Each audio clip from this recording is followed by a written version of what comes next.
tous. Alors, j'ai parlé de la reconnaissance que le salarié pouvait trouver au travail et ailleurs. Et j'aimerais aussi parler de l'utilisation de la reconnaissance qui est faite par les managers et les entreprises auprès des salariés. Pour ceux qui ne me connaissent pas encore et qui tombent par hasard sur cette vidéo, eh bien, je suis Sylvie de Rochefort. J'ai travaillé toute ma carrière dans les ressources humaines. J'ai eu un organisme de formation et de coaching qui s'appelait Flow Management et j'ai accompagné plus de 3000 personnes dans leur reconversion professionnelle. J'ai décidé de monter cette chaîne vidéo parce que je voulais aborder les RH de manière impertinente et disruptive, histoire de vous faire sortir du cadre et de comprendre un petit peu les enjeux des ressources humaines dans l'entreprise, que l'on soit patron ou salarié. Si vous êtes patron, sachez que j'ai accompagné beaucoup de comités de direction et que si vous posez des questions, venez vers moi.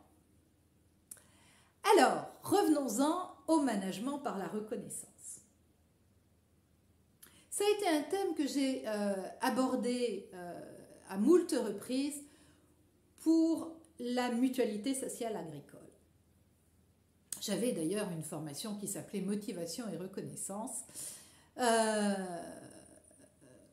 et j'ai formé quasiment toutes les caisses de la mutualité sociale agricole. Pourquoi est-ce qu'on m'a demandé de parler de la reconnaissance? Eh bien tout simplement parce que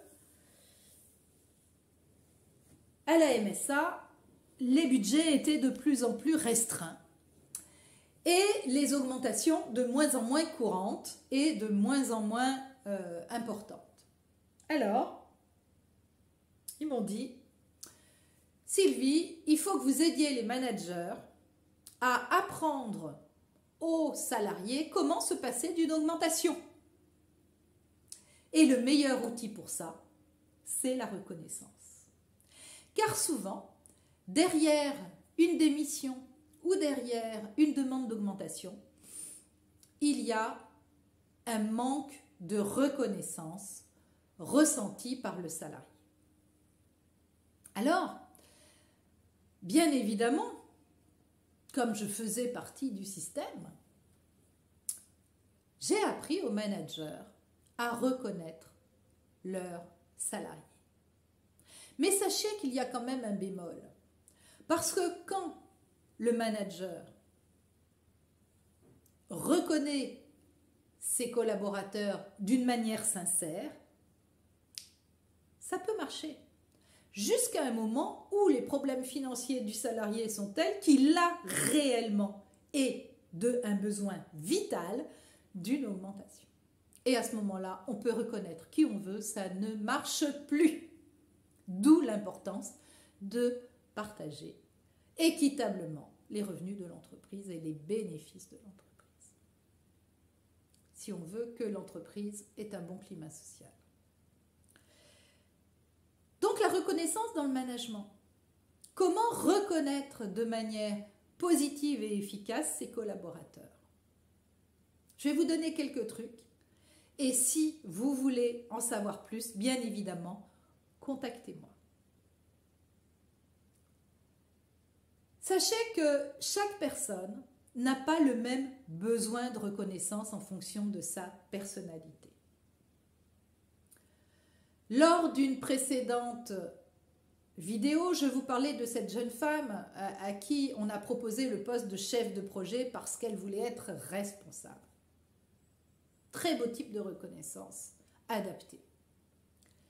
Mais donner le titre de chef de projet à quelqu'un qui est un très bon second, eh bien, vous allez, au contraire, le faire stresser. Et il va même certainement refuser.